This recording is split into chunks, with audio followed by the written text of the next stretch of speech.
Good afternoon, everybody. Welcome to the nuts and bolts of Google Docs. And we have Jacqueline Carabinas here today. I'm sure many of you have already heard her on our webinar. She knows everything about Google, right, Jacqueline? Seems like it. There's a lot to know. It seems like you know everything. It's amazing. And we also have Beth on today. Beth Dion is here to help answer questions. So she and I will be in the background. Once Jacqueline starts, she and I will be in the background answering your questions.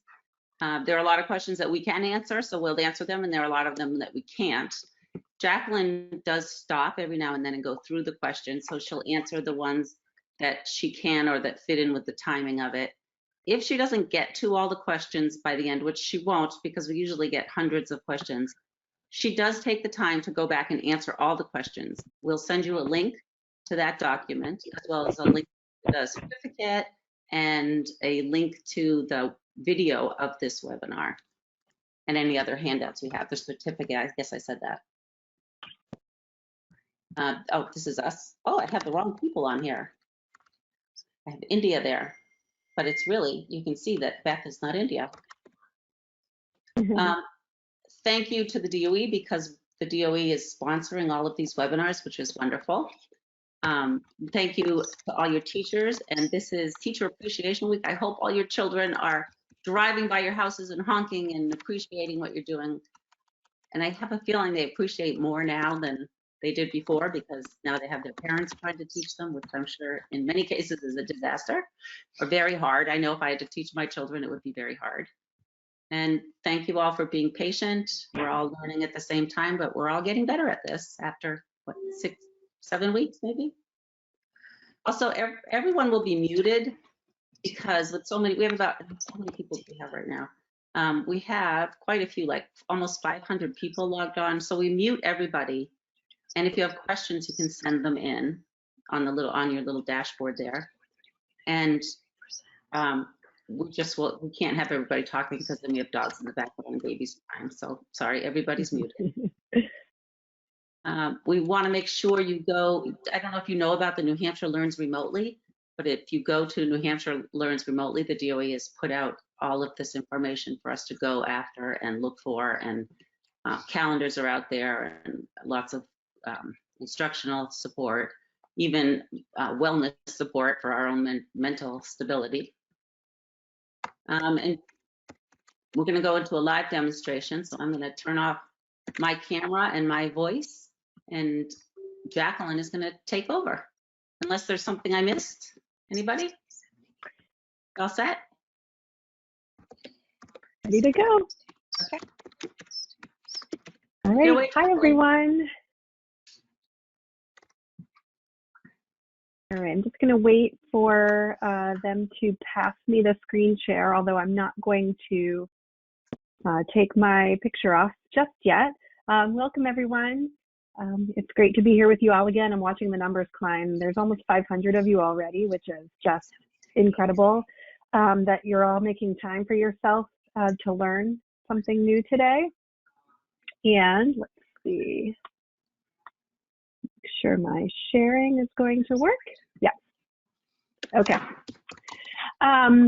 So I've been reading all the feedback from every webinar. I know one of you, at least out there, is very excited about my enlarged cursor so that you can follow my mouse on the screen a little bit better. So I should have done that weeks ago. So that's why feedback is so important to give and to read. So thank you for that. Reading all of the questions, interacting, helping teachers, thinking about the things I've learned is what led me to design the webinars that are upcoming for the next few weeks. A lot of you may already see that the PDF attached is the agenda for today, the one that you'll see on my screen. If you've done my webinars before, I really keep everything to a one sheet with clickable links. If you're using your phone today, could you make sure your phone is muted? I think there might be someone out there who has called in but doesn't have their phone muted.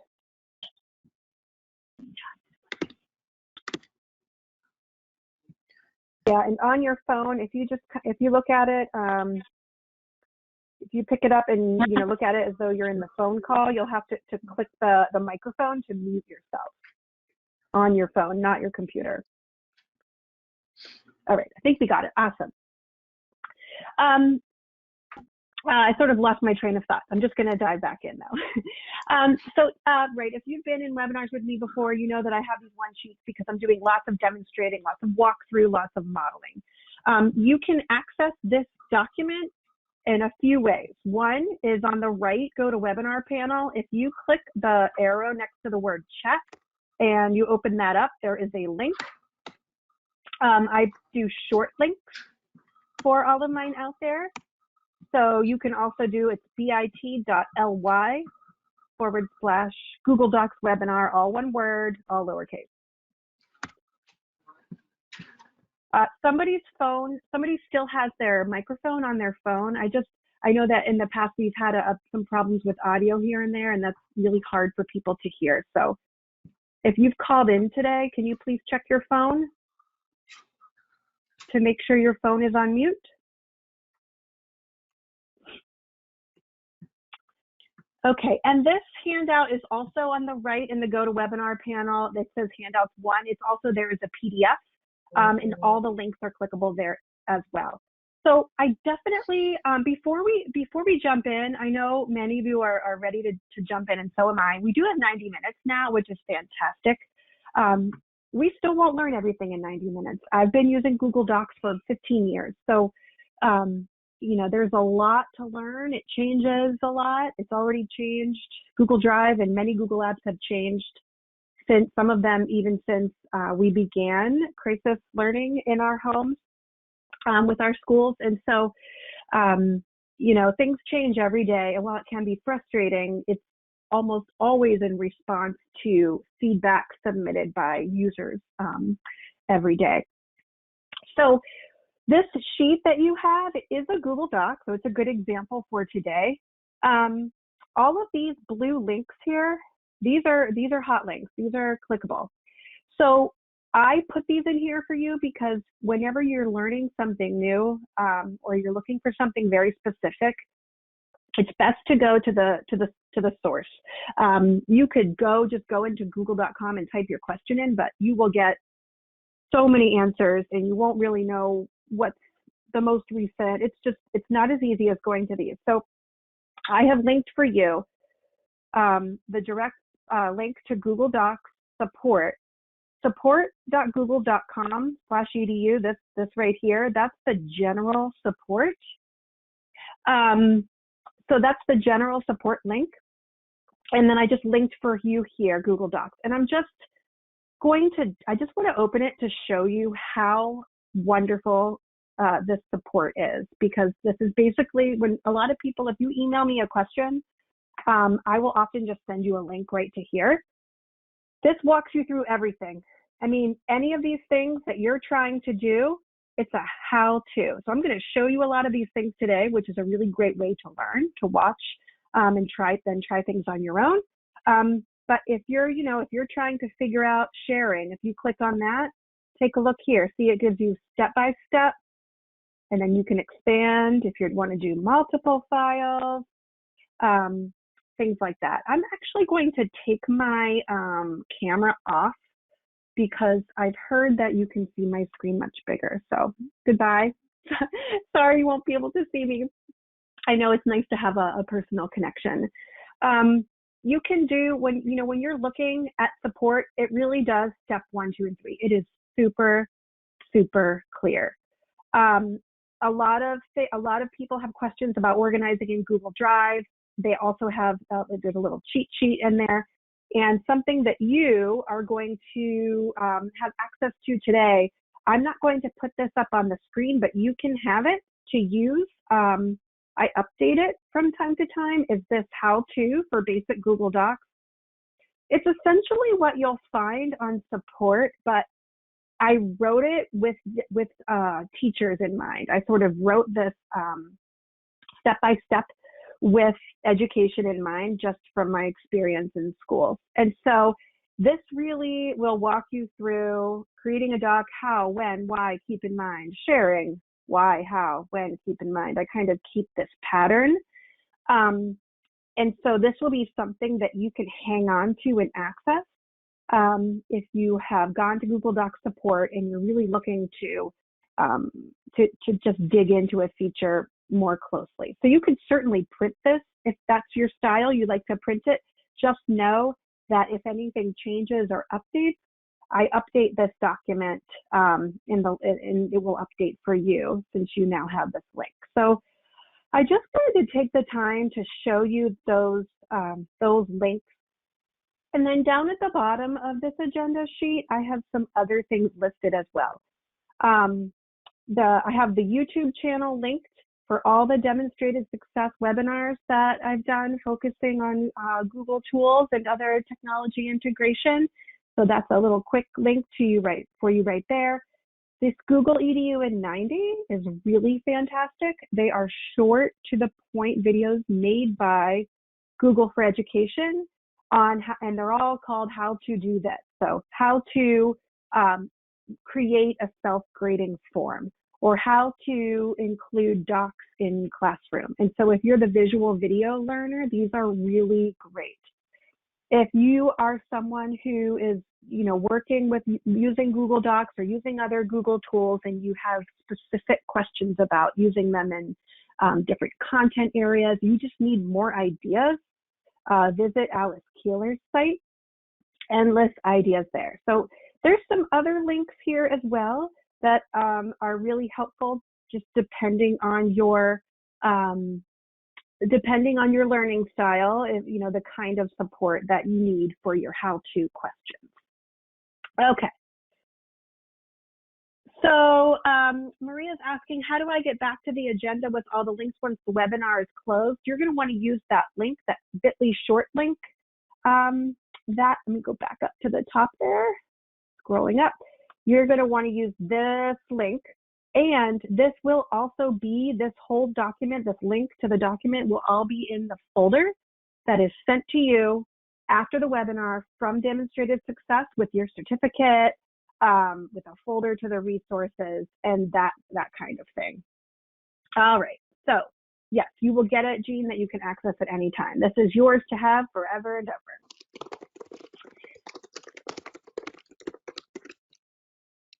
Okay, here we go. All right, diving in. So I am going to jump into Google Docs, and I have printed out, I never print anything, so I just needed to say that. I always print out your questions so I can categorize them. I will answer as many as I possibly can that were submitted before the webinar, going as slow as I can to do all of that in 90 minutes. So if you're someone that gets frustrated because I moved past something or I went fast through something you needed to see again, I apologize for that. I just wanted to fit everything into the 90 minutes, and you'll be able to access the video later, and you can go back to that spot and find the same piece to watch over again. So hopefully that is helpful for those of you who like to review things and take things a little bit slower. So I am going today I always start with this section, just thinking about, grounding ourselves for this work. It's very hard to do some of these things when we're stressed out and in crisis learning mode. So be easy on yourself. Pretty soon we'll have time for reflection and moving forward. When you're thinking about using various tools, Google Docs, one of them, we want to really think carefully about setting realistic goals and making sure that we're providing activities not just based on the materials that we have, but the kind of learning we want students to access. A lot of people have asked about PDFs and fill in the blanks and things like that. I'll address that today for sure. But I'll just give the little side note to tuck away in your brain that a lot of times something like a fill in the blank or turning a PDF reproducible that maybe would have been used in the classroom for a certain activity is not necessarily the best way to go. It's sometimes I can totally think of reasons, but so we'll talk about that. And so, like I said, we'll also talk about when Docs is not the best tool. That's something that I think is going to be really helpful for many of you. So I'm going to actually go into my Drive right now. So I'm going to click up here. I already have my Drive open. I don't know, many of you probably know that if you go to that waffle in the top right of your screen in the Chrome browser, you can also get to your Drive, or you can type in drive.google.com and that will show up. It'll bring up your Drive as well. So I'll just do that fresh. Here I am. If you're someone that's still really new with Google Drive, I did do a webinar. I don't remember if it was last week or the week before that, where I really went over all of the filters in Drive and how it can be organized and things like that. So I will do a little bit about doc organization today, but I won't do a ton with that. So I definitely recommend that webinar to you. So here we are, we're ready to start in Drive. So we're going to start by actually thinking of in terms of creating a new doc. So in Drive, when you click on New, look how big that hand is. It's so funny. When I click on New, I have all of my options. This is where I can create a folder, upload a file from my computer or a folder, where I can start a new doc, sheet, or slide. So if you're a Word person, that's like Word, Excel, PowerPoint.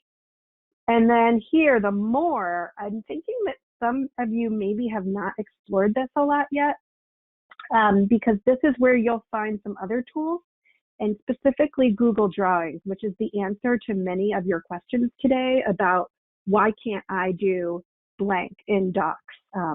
So we'll definitely take a look at that. So if I want to create a new Google Doc, I click on Create, I click Docs, and here I am. So let's just just take a look, get acquainted, the lay of the land here. I like to call it the anatomy of the tool.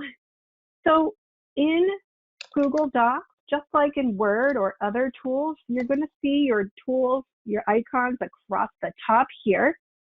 And all of these things are also accessible in the menu dropdown. So for example, in the top, if I'm doing, let's see, format, and I want to do bullets and numbering, this also exists over here in my toolbar. So it depends on what you're used to and what you get used to. Some people like to only use these icons in the toolbar.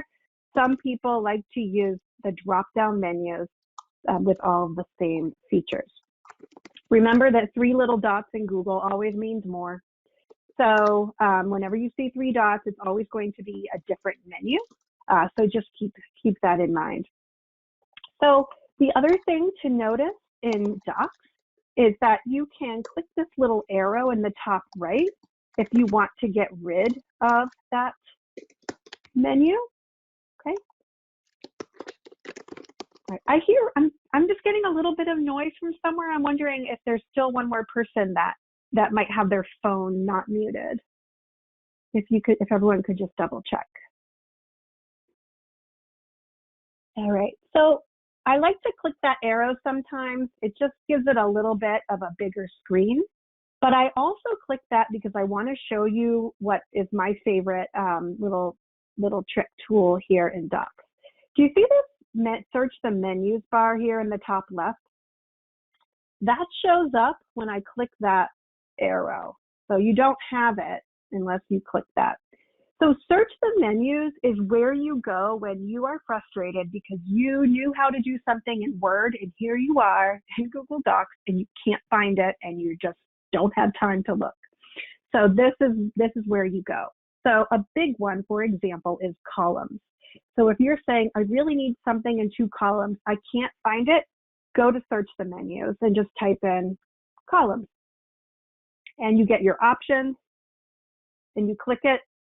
It doesn't show you where it is, which isn't helpful for you learning, but in a pinch, if you just need to do something quickly, that's a great way to find it. Or if you're looking for bullets and numbering, you can type that in. So it's really like a menu search, and it enables you to quickly find what you're looking for. The other thing to keep in mind that I love about all of these tools is that if you hover, it will show you what it does. Now, with my giant cursor today, I see that it's covering up the hovering, which is kind of a problem if you need that accessibility setting. So I'm actually going to send feedback about that. As you can see here, all right, this says align. Oh, what does this do? Okay, this highlights. This is changing the color of my text. So I can go through piece by piece and just get an idea of what everything does by hovering. So hovering is another great tool that you can use. Where else did I want to go? Let's take a look next at this thing on the left. So this little icon on the left is Show Document Outline. This used to be something that you had to create. I'm going to model this tool on a different document right now. So I'm back on our agenda, our webinar agenda document. And see how I have this Show Document Outline? When I click on that, it's going through and it's finding everything that it thinks is a heading, and it kind of makes it clickable, like a little table of contents. You can decide, I mean, you can take these away. If you have editing rights to the document, you can get rid of these.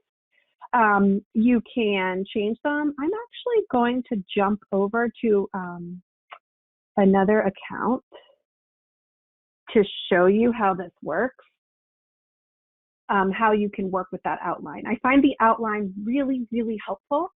I saw someone asked about Bitly. To type in a Bitly address, you just go to the toolbar and type in bit.ly,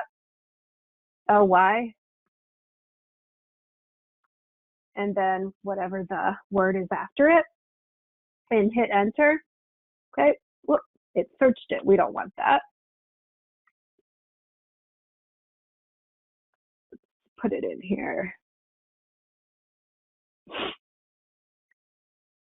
There we go. Okay. So that's how you get to that Bitly. So I wanted to open it in a different account. I needed to go to the account that owned the document. So that's why I just had to switch over. So sorry if that confused anyone. All right, so just looking over here at the document outline, I'm going to click on this. And it just guessed based on the way I bolded things or the way I formatted, it guessed what it wanted, what it thought I wanted the headings to be. If it's wrong, like this one is wrong, it made part 3 a subheading. I'm just going to get rid of that by clicking the X. More resources, that's fine. But now I'm missing part 3 here. So if you want to make something into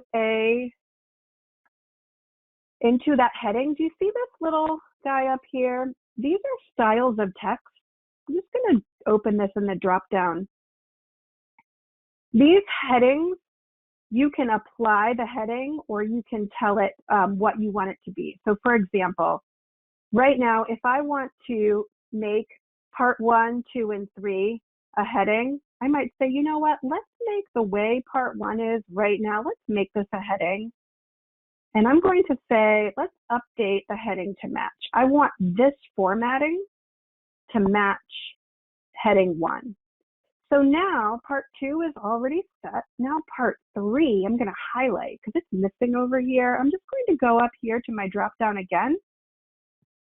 And I'm going to say apply heading 1, meaning apply the same formatting that I did for part 1. And this just helps if you have a really long document. You don't really need it with a short document, but if you're working with a longer document, it's a really helpful tool. All right, I'm going to come back over to my screen. Don't laugh at all my Google accounts. Okay. All right. So taking a look here, we are back in, here we go. Going back in our doc. There we go. So we've gone over the headings here, just all of your different formatting options are here. I'm just going to type something just to show some basics before we jump in to some features of sharing and understanding that. And I'll take a quick peek at questions before that. Okay, so here I am. Someone asked about formatting. So to format text, you click and highlight. So you click and highlight with your mouse or with your touchpad, and then you go to town. This is where you decide, okay, do I want this to be pink? Do I want it to be bold, italic, underline, change the size, change the font, things like that.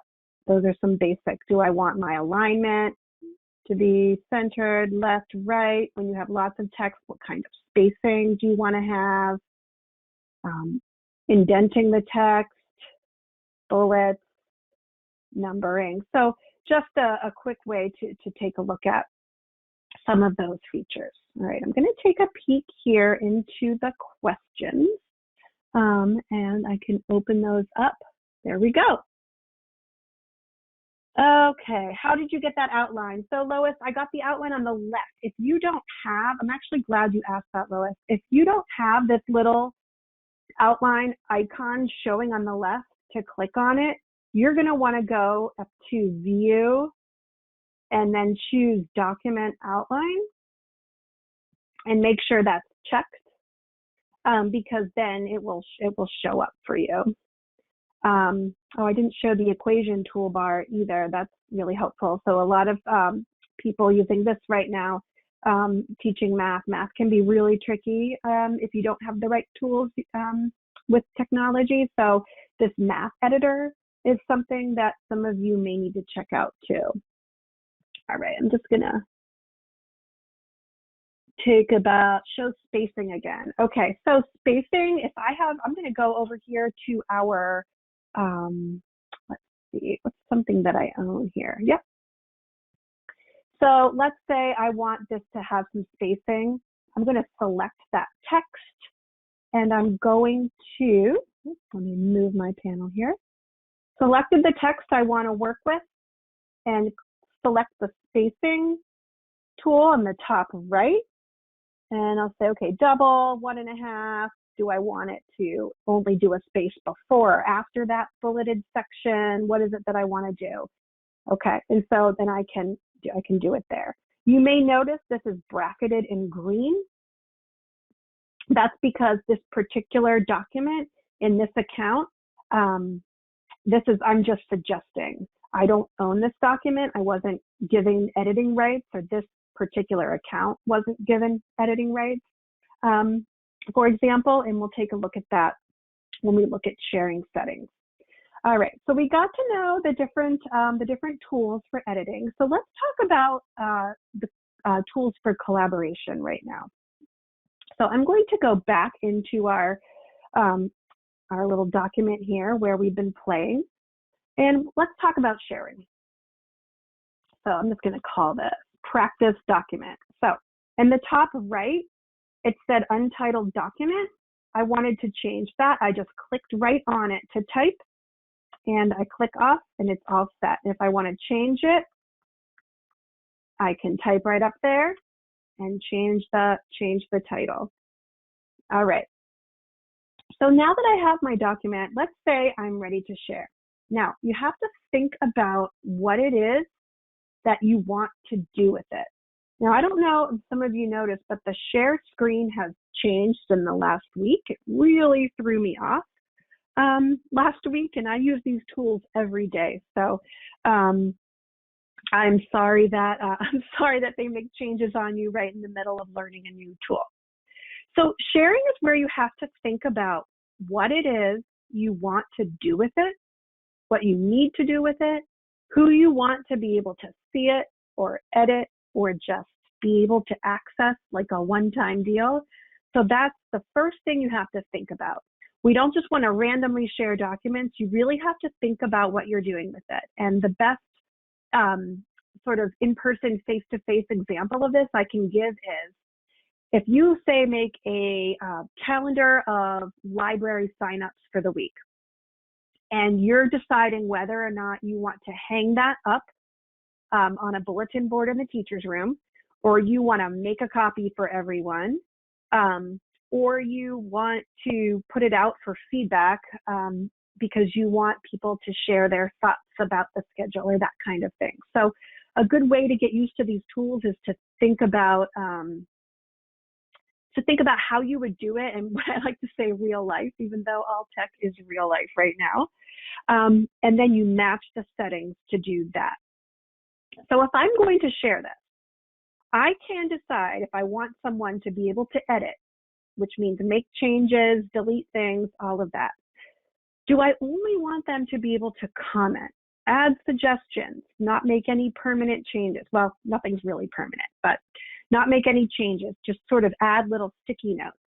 Or do I only want them to view it? There's no need for them to be able to comment or suggest an edit or edit at all. Maybe, if they really need to, they can just email you if they have something to say.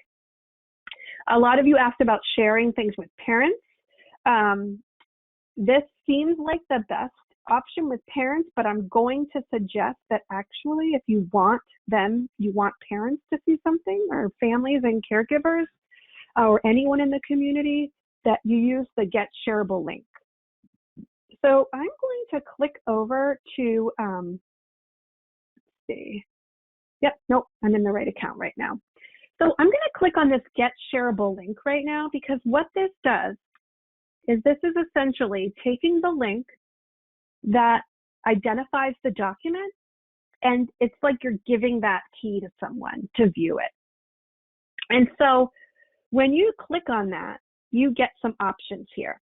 So if you do that, yours is going to say anyone at SAU, whatever SAU you're at is right here. I'm in my my sample GSuite account, so that's why mine says Expanded Consulting. So now I decide, okay, anyone in my domain, that means staff and students, can view. Well, that's not helpful. I really need anyone to be able to access it, because I need families or community members to be able to read it. So I did that fast. I'm going to do it again. So right now I'm going to say, all right, nope. Here's a drop down. I'm going to say, you know what? I'm going to make this, click on more, and I'm going to say anyone with the link can access. No sign-in required. This is the one you want.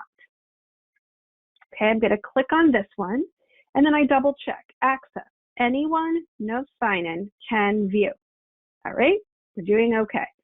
Now, the formatting of this box has changed twice in the last month. I think they're trying to make things as clear as possible for new users.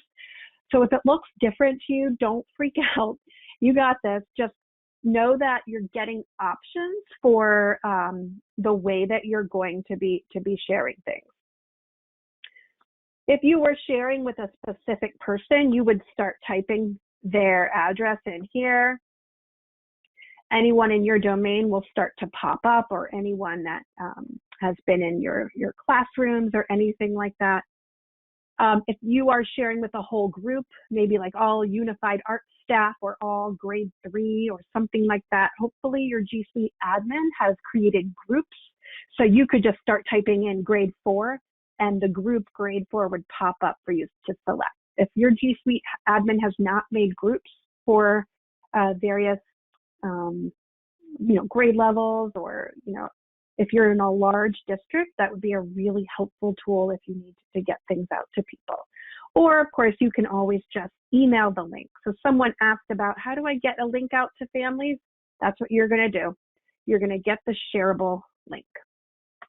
Okay, but what if you don't want to send out the doc at all? You want it to just be a PDF. That way you know for sure that you're only sending out, frozen in time, the document that you have. So let's take a shift just for a moment over here to File. We will go back to sharing, I promise. So up here in the File menu, top right, excuse me, when I click on File, I have lots of options here. I'm going to go to Download. So take a look at your download options. Sometimes if you are working with a file and you need it to be in a different format to upload for various reasons, depending on what the project is you're trying to do, this is where you do that. This is one that I've never used, open doc format. Word, I really don't download anything as Word because I don't even have Word on my computer. But I know some people may need to do that. I can't think of a lot of reasons. You may be more used to it, but it's not necessarily going to make your life easier in distance learning if you're looking for, a lot of collaboration on docs. Unless you're not using Google at all and you're using Microsoft and their tools. There's some other options here, but here's the one that you really want: PDF document. Download as a PDF. I use this feature every single day.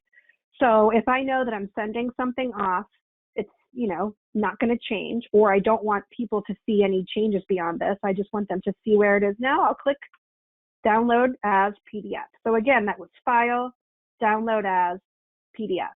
Now my downloads go right to the bottom of my screen here. Yours may go, if you're on a Mac, they may go into your Finder. If you're on a Chromebook, they're going to go, it depends on where you have it set. You may have it set to store in your Google Drive, or likely you would go to your Chrome downloads.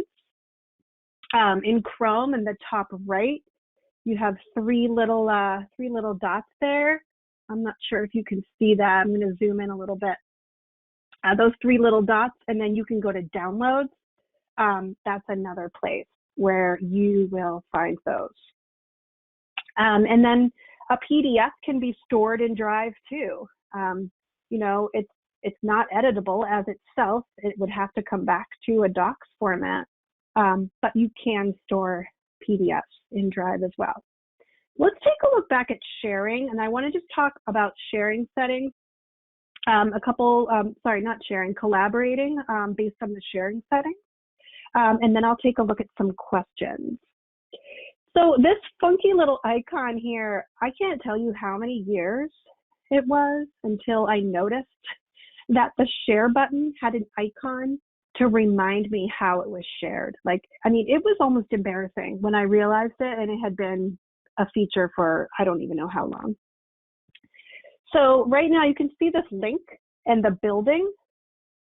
That building has to do with your domain, your school. So that's your @SAU50, @SAU37, @SAU9. So that's what that means, that right now, and it reminds me, people at my school with the link can view this. That means if someone sent the link out to a community member, they would not be able to access it because it's only an open link if I'm logged into my school account. If it were an open link for everyone, then it looks like this. So I just clicked over to another document. Take a look up here on the right. You see the person icon and the link, and you hover, it reminds you, anyone with the link can access it. No sign-in required. Okay, it's a good reminder. It's really helpful. Let me take a look at this one. Yep, same thing. Anyone with the link. Now I want to show you what it looks like when it's shared with someone specifically. So let me go into this one, this practice time document. I'm going to click share, and I'm going to share it outside of my domain. So I need to go to more. And I'm going to say, you know what, I only want specific people. So specific people, okay, save. And I'm going to let my Google account here, I could decide, do I want this person to be able to edit, just comment, or only view? Okay, I'm going to let them edit, and I'm going to click send. And it says, hey, you're sharing this outside of your domain. Is that okay? It's just a nice little reminder. And I say, yep, that is fine. Okay. And my phone just buzzed because it told me that someone shared a document with me. All right. And the whole reason why I did that was because I wanted to show you this once it loads here in the top right. So do you see how this little icon's different? It shows two people, doesn't show the link. It shows specifically that I shared it with someone by typing in their name. And when you hover, it will tell you the names of who that's shared with. And if you forget, you can always just click share and you can look here and it will all be listed there. You can find that out in Drive too, but I just wanted to show you what that looked like here. All right, let me take a peek at questions and then we'll look at commenting. So let me open up my, oops. Oh, there we are. Too many things open. Just going to pull up my questions tab here. Okay, yes, we're going to talk about docs and PDFs in a minute about changing the formatting. How do you change? Okay. Can you give examples of links you would share with everyone in the organization? I would say, yeah, websites. I would say like a school handbook would be one. I would say like the school calendar might be another one. You know, curriculum templates, that's another one that I would share. Jean, when you say you want to share RAS Kids, do you mean like information about it?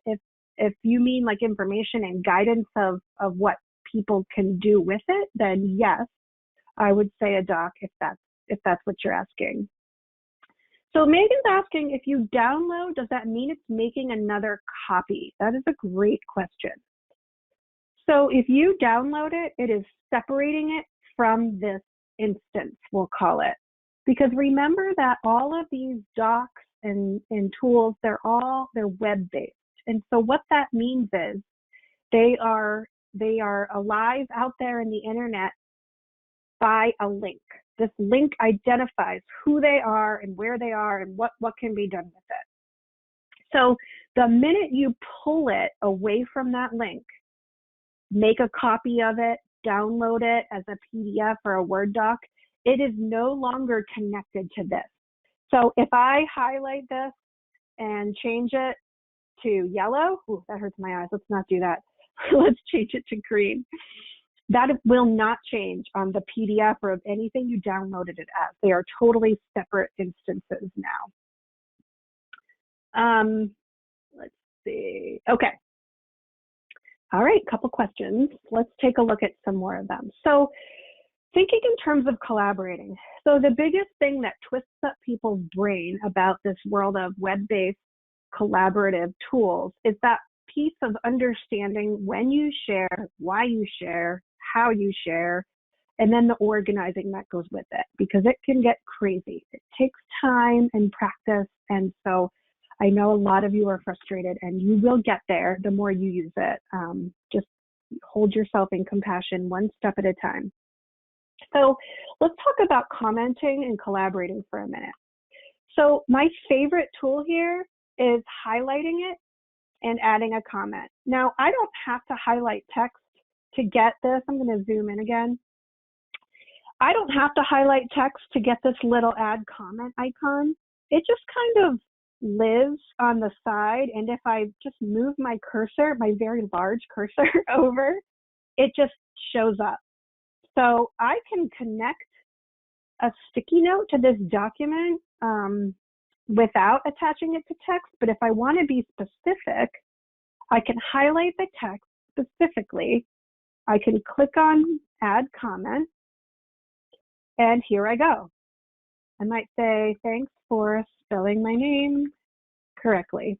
Or I could say, you know, if it were wrong, I might. You can also add a comment up here. Do you see in the top here, add comment? Or if you like the keyboard shortcuts, you can do Control-Option-M or Command-Option-M, depending on what device you're on. All right. Let me do that again for you to show you. There we go. And I can highlight that and I can say, please fix, just saying spelling of my name. Now, if I've shared this document with someone and they only have commenting rights, they can also do what's called a suggested edit. So I'm going to switch to that mode to show you what that does and why it's so great for you collaborating with other staff, but also with students. I have some really great student examples of collaboration in the comments that I wish I could show you, because when you teach students to use the skills of communication and feedback and collaboration that they do face to face, and teach them to translate it online, which none of you had time to do before we all jumped online. It's a really wonderful thing, and so something to look forward to someday when we're back in the classroom. So let's say I only had commenting rights. So if I only had commenting rights, that means I can actually type on the document, but it's not going to make it permanent. It's going to kind of bracket it in a color. And then you see this check and the X. So check is accept the suggestion, and X is to reject it. And so the owner or myself or anyone else on the document can accept the suggestion or can reject it. So what that looks like is this. So let's say our new activity is on Monday. Well, what if it's Tuesday and I say, no, she's confused again. Okay, so I might need to say, nope, I'm going to reject that. It's not on Monday. I can reject it. It goes away. And so anyone who has access to the document with editing rights can do that. If someone can only view it, they can't change any of that. Where this is powerful with students is when you are giving feedback on a document, because you want to help them, you want to give them coaching as they're working. That way they can get that coaching as they're doing the learning versus at the end, by just getting a grade and here's everything that went well and didn't went well and now it's over and done with. If you can give that feedback in that middle time, and Classroom is great for that, adding these comments is a great way to go.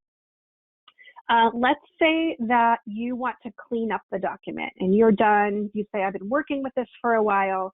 I'd really like to get rid of all of these. You can click resolve.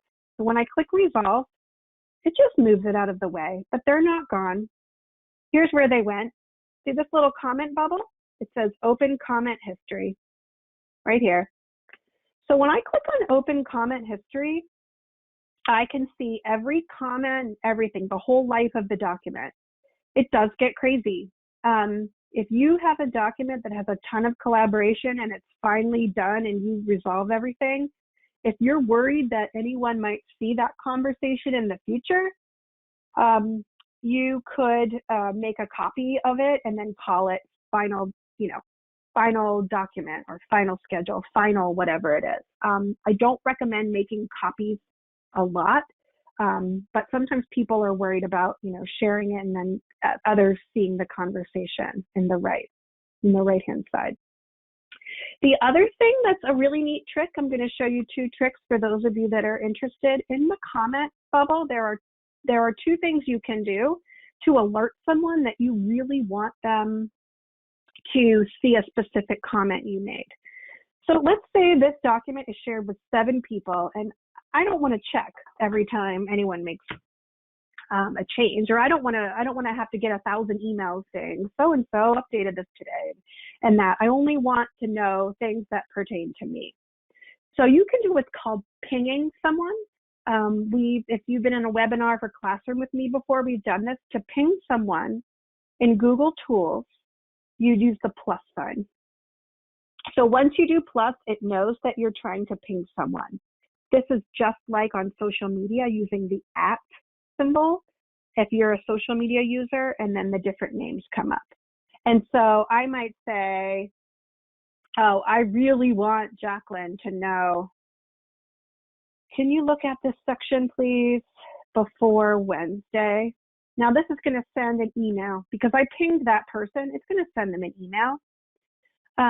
And that way they know if they have all their notifications turned off in Google, and but if you add this on for them, it's going to tell them, hey, this is really important for you to look at. And even more exciting, one of my favorites is this assigned to someone. So if you want to you're setting up a doc and you want to say, I'm going to assign this to this person, It says the assigned person will be notified and is responsible for marking as done. So if you are all collaborating on a document and you just want to know when people are finished with their section, that's a great way to set that up. I'll click assign. It says, oh, this person doesn't have access to the file. They need access if they're going to collaborate, and it just tells you right here, okay, what kind of access do you want them to have? And I'll say, okay, great. Okay, because it wasn't shared with them. So they say, well, they can't do anything if you don't share it with them. The other thing that's really great about the notifications is in this comment bubble up here. If you want to take a look, I'm just going to click that one more time because that can be hard to see. So see this little guy up here? I'm going to click on the comment bubble. All right, so this is my comment stream, but look at this. This is a really little known feature here. This is where you change your email notifications on a specific document. So if you're collaborating with 7 people on something and you're like, I do not need to know anytime anyone added a comment or made a change or whatever, you don't want that. So you can click on notifications and you get a drop down. You have 3 choices. You can get all of them.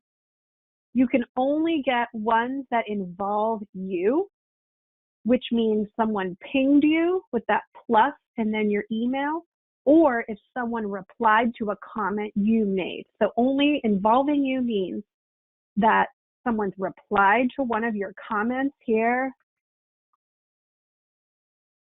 or you can say, you know what, I don't need any notifications. I'll just see the progress of the document. I'll see what's been done when I get in there. So that is a really helpful thing to do. And it only serves for that doc. So it's a really kind of nice little trick. This little tool here, if you're someone that's giving, I'm going to add another comment. If you're someone that's giving a ton of feedback right now on Google Docs or, in Classroom, in the comments or in the private comments in Classroom, anywhere where there's like a commenting feature in any of these tools, you are going to want this Chrome extension called Moat. A Chrome extension, let me see if I can, let me go up there. No, let's see. There we go. Here's my Chrome extensions. They basically enhance the capability of your browser. So when I have Moat installed here, it pulls it up in any opportunity that I have for a comment. And now instead of typing, I can just speak my comment. It works so well. Watch.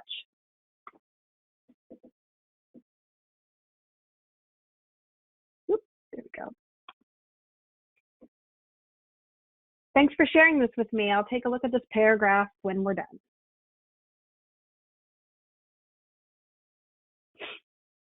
Okay, now it made a voice note. All right, so I'm going to click comment. And look what it did. It just added it as a comment right here on my doc, just like the other ones, but it gave it a transcription. Yay. And click play here. I don't know if you'll be able to hear this. Thanks for sharing this with me. I should look at this paragraph when we're done. Okay.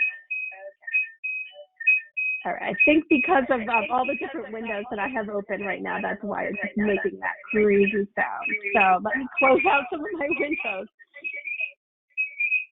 Here's why, because I had it open in too many windows. Aren't you glad these things happen to me too? When you see crazy things happening? All right, let's give it a little refresh.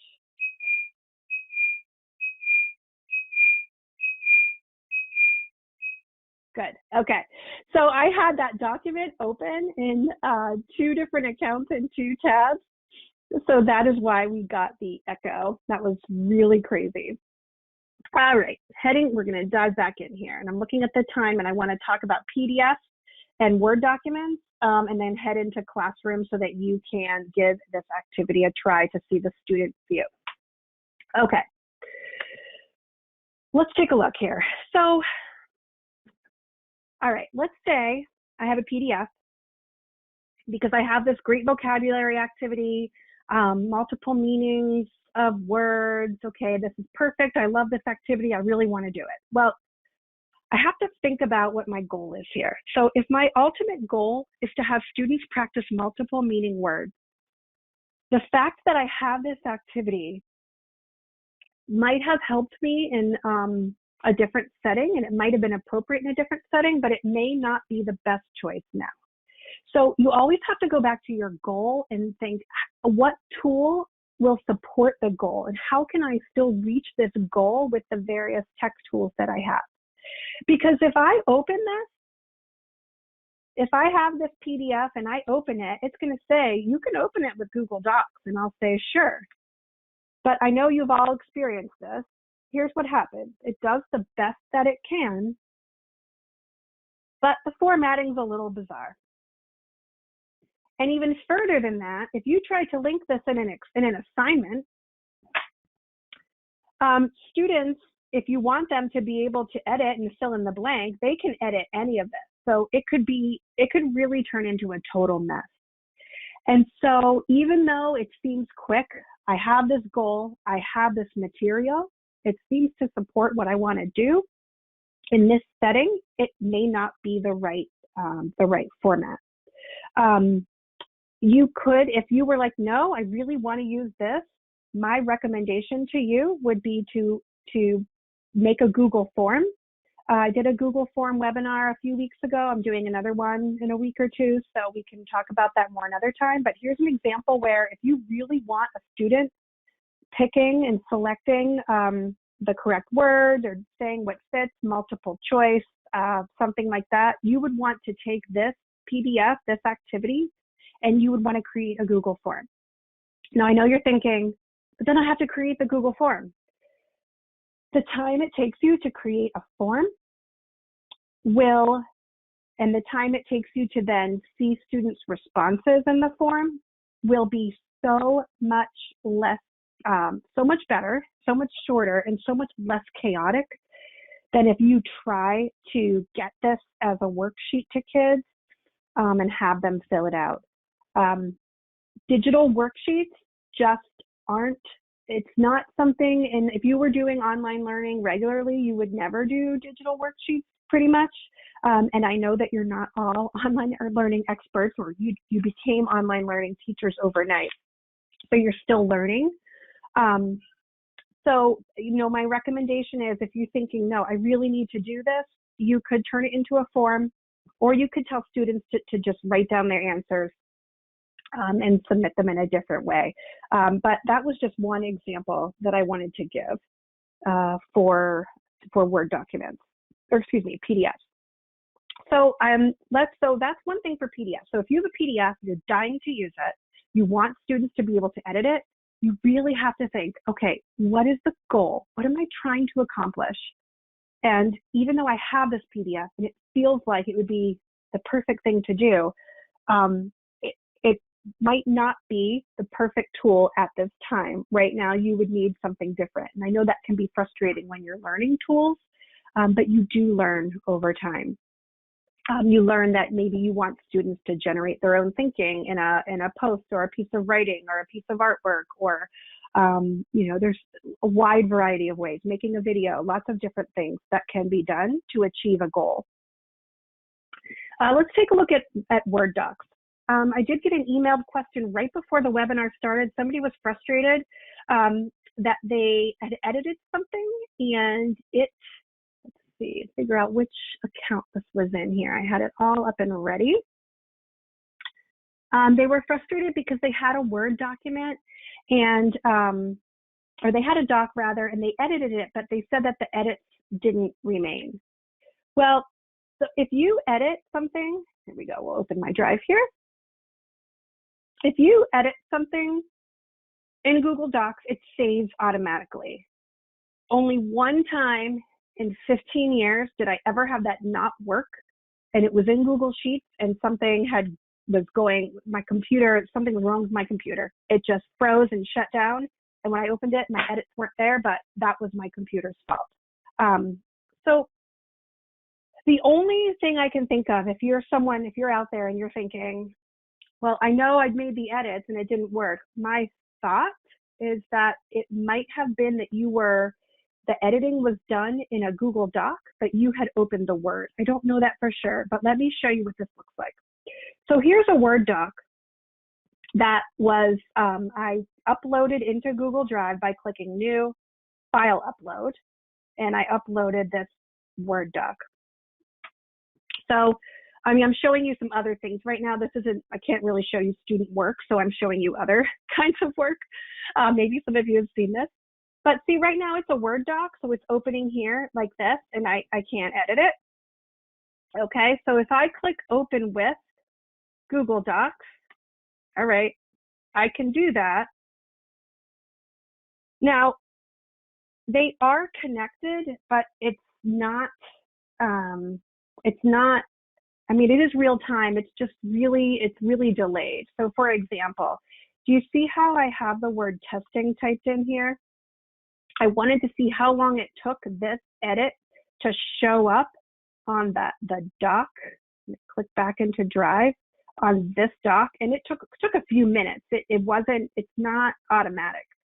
If you're turning a Word doc into a Google Doc so that people can edit and you can revise and make changes, you just want to stick to the Google Doc one. So when you open it in Docs and it becomes a Google Doc, and it just says DocX here because it reminds you that it was in Microsoft Word format, that it's just better to stay in the one file. A lot of times in my Drive, I will convert something to a doc from Word if I need to, and I'll delete the word so I don't get confused, and I'll just stick with this right here.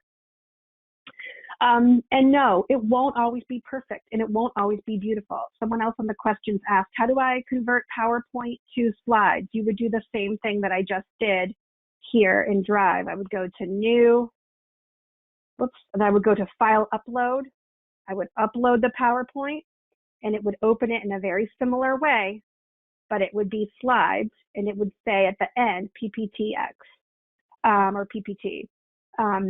And again, things won't always convert perfectly, but you always have to think, about what the goal is. If you really need it to be in a certain format, you might want to stick with slides if it's in slides, or stick with PowerPoint. I mean, if you don't need anyone else to make major changes, you can just keep it in PowerPoint. You can still link that and attach it into Google Classroom and things like that.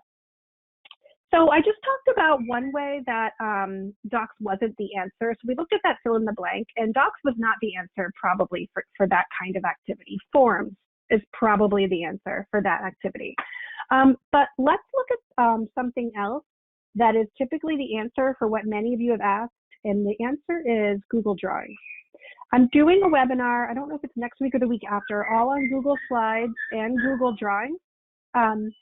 So I won't be able to go into all the features for Google Drawings today, but I want you to note that it is there. All right, so I'm going to click New, and I'm going to go to More. I'm sorry, I'm back in my Drive. All right, so here I'm in Google Drawings. Google Drawings gets missed a lot or ignored, and Google Drawings is the answer for those of you that want things like borders. You want full control over the screen of where your text and where your images go. You want to make brochures. You want to make graphic organizers. You want to make anything where you need control over the screen, even if it has the text. Okay, so I'm going to let this load. All right.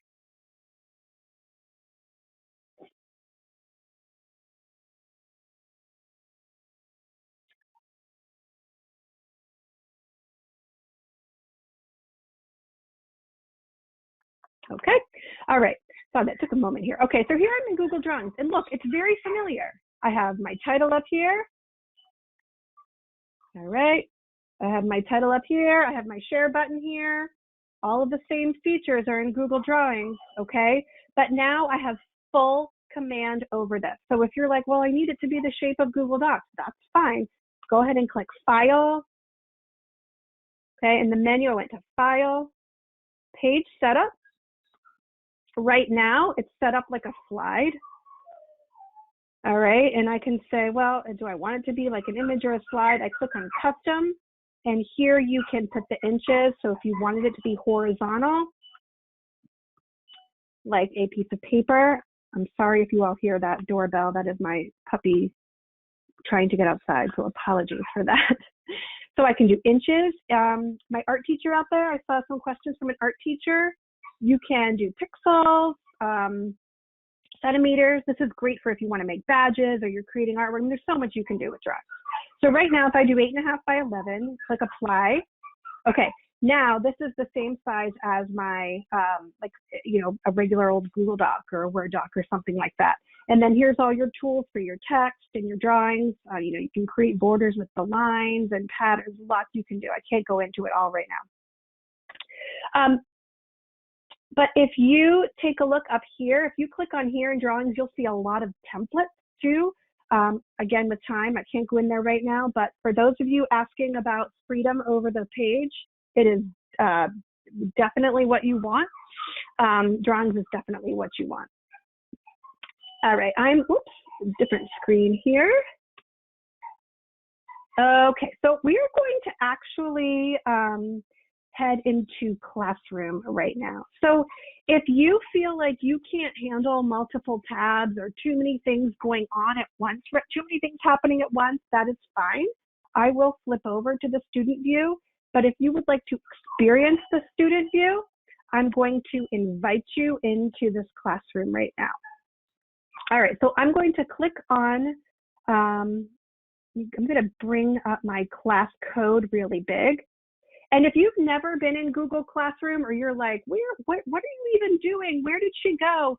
Don't worry about it. I just wanted to make sure that I gave some people who needed to see it the opportunity to explore what Docs looks like and how it functions in Classroom. Okay, so if you want to go into Classroom, you'll need to use a personal Google account. Your school account will not let you in. It has blocked you from joining other domains.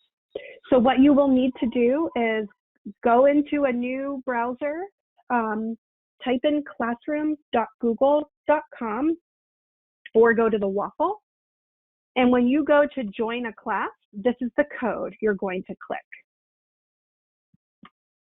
So I'm going to just pull up a couple of questions while people are getting organized in Classroom.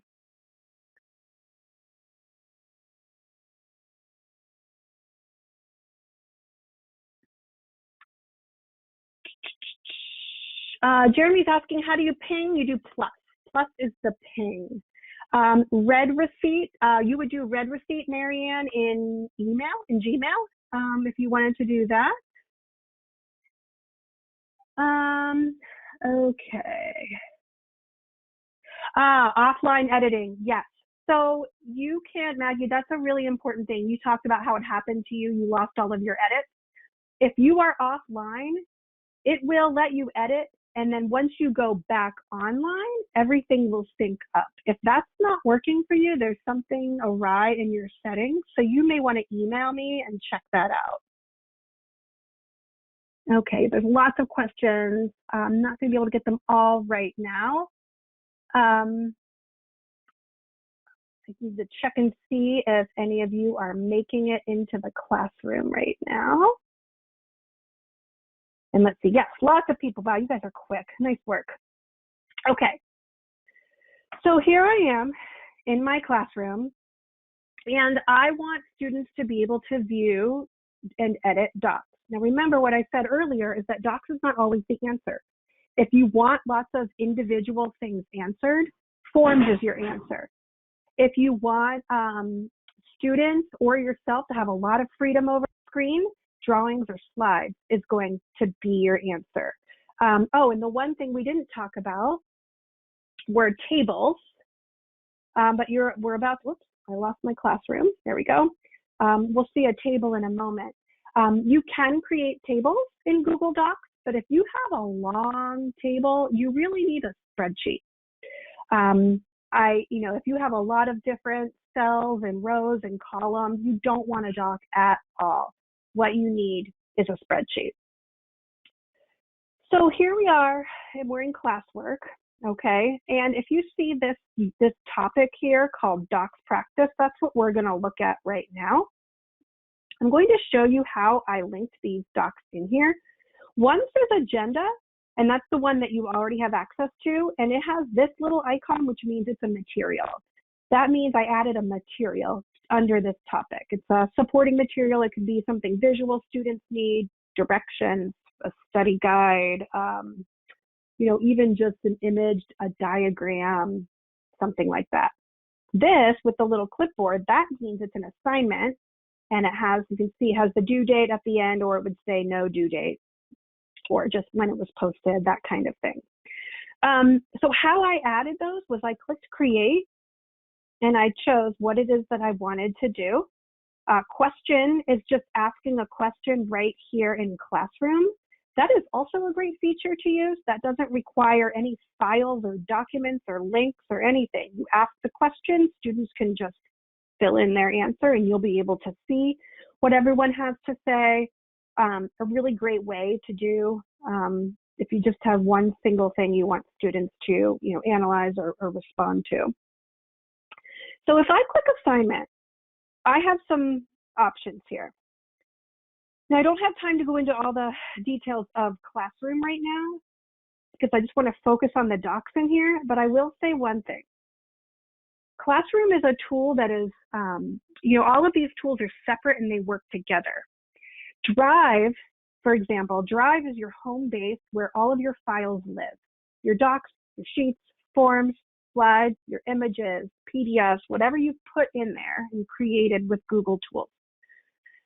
If a Classroom is a tool that's basically, it's a home base that you can pull things in and out of. You're pulling in different documents, it's making copies for you, it's, you know, almost like a personal assistant. So I'm just gonna call this exit ticket 2. You put instructions, make them clear for students. Okay, some people like to create all of their documents right from Classroom. If you're someone that only uses Classroom all the time and you're really comfortable with the tools, then yeah, you could create them all from here. I personally prefer creating things in my Drive so I can organize it the way I want to. So I can, you know, I have a doc, I can say, okay, I want this doc, I want to make sure I organize it, I want to drag it and drop it in a certain folder, you know, that kind of thing. Because if you make it in Classroom, then that's the folder it will be in your Drive. And that's okay, but then you'd have to remember what class you were in when you made that particular material or assignment. So when I click add, this is where you can add a YouTube link, a file, a link to a website, or something that you know is in Google Drive. So when I click on Google Drive, this is how I can put things in there. So a major question that I got before the webinar today, and I get frequently is, why is it sometimes when you link a doc on, you don't get the option to make a copy for each student? Well, I have an answer for that. So if you were waiting for that, it's coming your way. So I'm creating this assignment and I say, you know what? This is the document that they're going to fill in. So I'm going to click add. Now look over here, I get my option. Students can view it. Okay, well, no, I need them all to get their own. So how do you make this decision? The same way you did with sharing. You think, who needs it? What do they need to do with it? Do they need their own? Am I only assigning this to 3 students and they only need to edit one together? Like maybe it's just a brainstorming list. So you would say, okay, students can edit file and you only give it to specific students. Okay, but you know what? This is something I want all the students to have. So I'm going to choose make a copy. Now, here's the 2 reasons why you won't get this drop-down option. One is there's a little bug in here, and I hope they fix it soon, that if you make an assignment and then go back to edit the same assignment later, you can't do that again. It won't let you, unless it's changed in the last, week or so. It won't let you change if this was a copy or if they could just view it. It won't let you change it. You have to basically delete the assignment and start over. So just be very intentional, thinking, okay, here's this essay, template that they're going to get started with. I want every student to have their own copy. Or you might say, you know what, it's just a diagram. I just want them to view and, they're going to respond later or something like that. And again, like I said, this one, students can edit. That means they all can edit that same one single document. That goes with that link. So that's what that will do there. The other reason you won't get this dropdown is if you're creating a material. So when I clicked create in Classroom, I'm going to get out of here. When I clicked create, if I choose material, it's assuming I'm providing materials that are view only, and that's it. You don't have another choice. So that's why for that one. So those are the two reasons. Another thing that may happen sometimes is if you're trying to attach a document that isn't in your drive or you don't have editing access for, like if you've collaborated on something with a teammate, then it might tell you, I've gotten some different messages before saying, you're not allowed to attach this, or you're not allowed to link this file. You're not really attaching, you're linking it. They say you're not allowed because you don't own this, or you need permission, that kind of thing. Excuse me, just needed to get some water for a moment. Okay, but those of you who are in here. Excuse me for 1 minute. I'm so sorry. Yeah. Can you just share I should have written it down. Can you just share the code one more time? A few people have written and I did not write it down like I should have. Oh, it's fine. Yeah, sure. No problem. Yes, it is. I'm going to paste it in the chat box. It is 425EJX5. Super. Thank you. I've written it down now too if other people. Thank you. Okay. Yeah, you can paste it in the chat box maybe. So if you are in the classroom right now, I want you to go to classwork and I want you to do the exit ticket, because this is, you don't have to type in everything, but what this is going to do is show you the student side of accessing a doc or really anything you linked. If you linked a drawing, if you linked a sheet, a spreadsheet, you link a doc where every student got their own copy, it will look the same, the process, no matter what.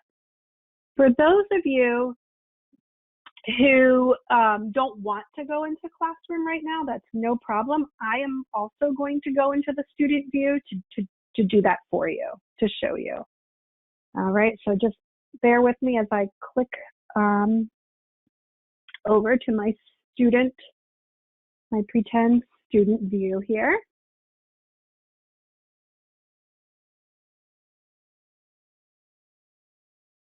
And I'm looking at my notes, and I know there's a couple of things that I missed because of time, but don't worry, I will answer all of your questions. There's so much to learn. You'll really learn so much as you practice. Oh, I didn't even add myself to that class. That's really funny. I'm going to join. Okay.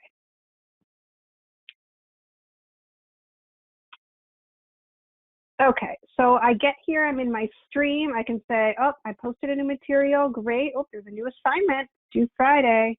I'm gonna go check that out. Okay, so here I am, and remember, this is the student view.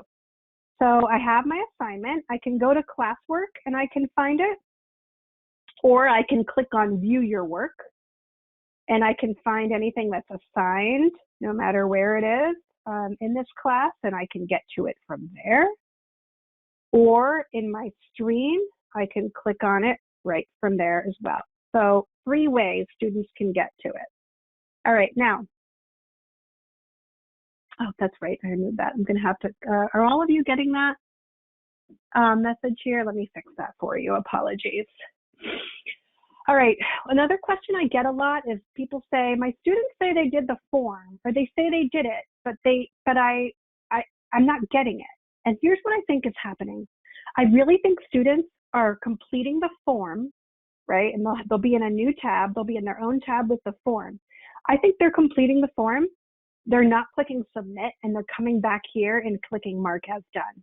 That's honestly what I think is happening right now. All right, so let's get this exit ticket going here. Okay, so if you're in the classroom and it says this hasn't been, you don't have access to this, just click that make a copy message. That will not normally show up. I apologize for that. When I was modeling something, I must have removed it from the assignment or deleted it, sorry. All right, so when a student clicks on it, they'll see, oh, here's my work. Now this add or create button for students is where they would add or create, just like you have the ability in an assignment. When you're creating it to add or create, if they need to add or create any other files, any at all, links to a site, links to a video they made, add or link a file to a slideshow they made or a doc that they created or anything, they would use this button here if they had more. But because you chose this to link to the assignment, they open it right here and they click right in it and they type. And remember, that's their own copy. This link that goes with it is completely detached from yours. They're not editing your master, they got a copy. I'm just going to type something really quick.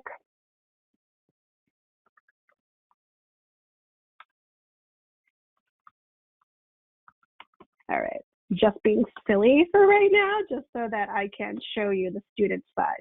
All right, here I am. Now, this is really awesome. So here I am in my doc. I can click turn in right from here. You want to model this for students or make them like a video screencast using a tool like Screencastify, that's this little friend right here, because sometimes if they're new, they might click on share and they might share it with you. And then it just shows up in your drive and share with me, but it's not really a link to the assignment. It's kind of a mess. So here they're going to want to click on turn in. Now, if they don't, they can click on turn in back here too. It'll do the exact same thing. If they're confused, they can say, I don't know what to do. Or they can ask a question that the whole class will see, or leave a comment. If you're support staff, teach your students to ping you in private comments. That way you can turn off all the Google Classroom notifications, but tell students that you'll get an email if they ping you. So you could do ping the plus, and your name will pop up. And then they don't have to type your whole name in there. It will. Once they start typing the beginning of your name, yours will pop up for kids to just click on. And when they send it, you'll get an email. That's a really great little feature for those of you that are helping students in 20 different classrooms. All right, so I'm going to click turn in, and they're saying, okay, one thing will be submitted. Here it is. It puts their name on it. Brilliant. I click turn in. And remember, I'm still in the student view. Here we go. Why is it telling? Oh, because I didn't send the comment. That's why. It kept telling me, are you sure you want to leave? All right. Oh boy, he really wants me to stay here right now. All right. I don't know why it's doing this. I'm just going to refresh.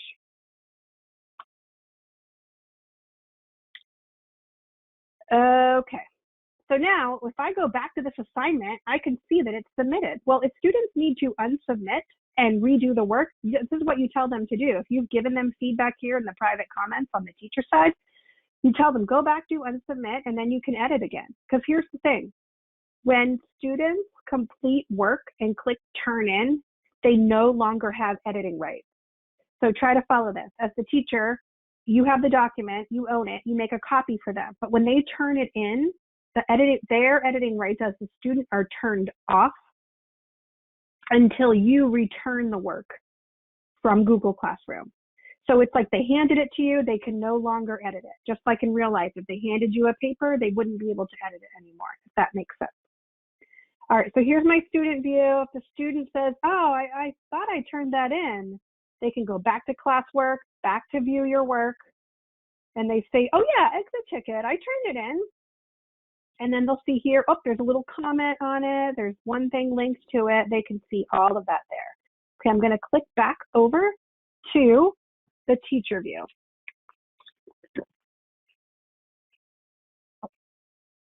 Excuse me, I just needed a little bit of water, and I know our time is just about up. This is the last thing I'm going to show, and then I will get to the spreadsheet of questions for you all.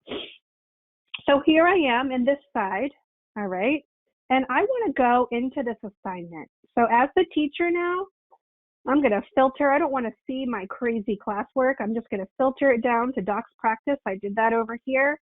And I only want to see this assignment. Oh, 20 turned in, 39 assigned. This is fantastic. So I click on it here.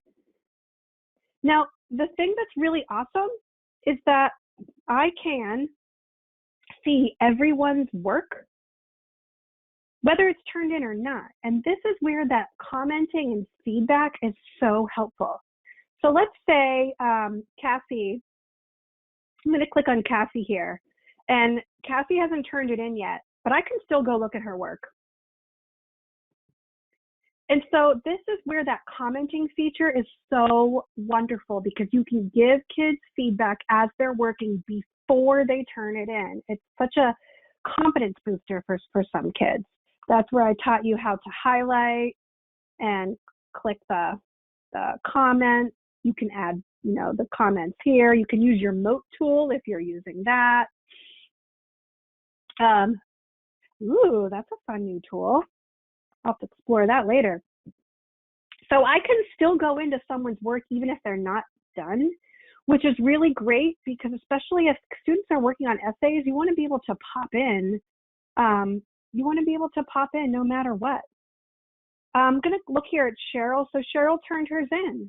And so I'm going to open Cheryl's, and I can add private comments for her. Whatever it is I need to do. And up here in the top right, I can click return, and I can return the work right to her from here, or I can wait until I'm all done. See these arrows? You can flip through the docs. If students are doing a lengthier essay or something like that, okay, that's where you're going to want to use docs for sure. So that you can add that feedback and comments along the way. You could do the same thing with drawings, the same thing with slides, the same thing with sheets. It's just really a great way to do it. Now, I'm not going to go into all the options for points and things in Classroom, but I wanted you to see what this looks like for students. They're in here. Theirs at the top says turn in. Yours says return. And then you're able to have that back and forth with students with digital files. Okay, let's see. Just gonna look and see, where did I find the exit ticket? If you mean to make, I just made it. But if you're looking in the classroom, if you click on classwork, you'll find it there as an assignment. So Julia's asking, how can you give each student a copy in which they can answer but not edit original questions? I mean, that kind of goes back to that PDF situation from earlier. What I would do, and this is not a simple answer, but it's probably the best answer, is I would actually put the assignment in a spreadsheet, put the questions in one column, and have students answer in the next column. And then there's also a way you can turn off columns in Google Sheets so that no one can edit it. I will put that on my notes to show how to do that in Sheets next week. It's kind of a little workaround, but it is 4:30 and you've all been sitting listening to me talk about Google Docs for 90 minutes. And so I'm going to wrap things up. But please know that I will answer your questions. And don't forget you have that agenda sheet with all those support links to help you. Happy Teacher Appreciation Week. You're all fantastic. I left the classroom because I love teachers so much that I just couldn't be one anymore. I wanted to be with all of them. So thank you all for how hard you're working. You're doing an amazing job. Thank you, Jacqueline. And I could listen to you all afternoon. And now I know I have to go back and listen to this webinar too, so I can catch all the things I didn't catch the first time. But it's good to know that I can do that. I can go back and watch it all. Thank you. Please Yes, know thank that you. all the questions, yeah, and after, thank you again, because Jacqueline's going to go back. We're going to send her all the questions that you sent, and she's going to answer them all. So some of them she already answered, but most of them, we got hundreds of questions. She will answer, and we'll put on the link that we send to you. And so we have more. We have some more webinars coming up, and Jacqueline will be back next week with the nuts and bolts of Google Forms and Google Sheets on Wednesday, May 13th.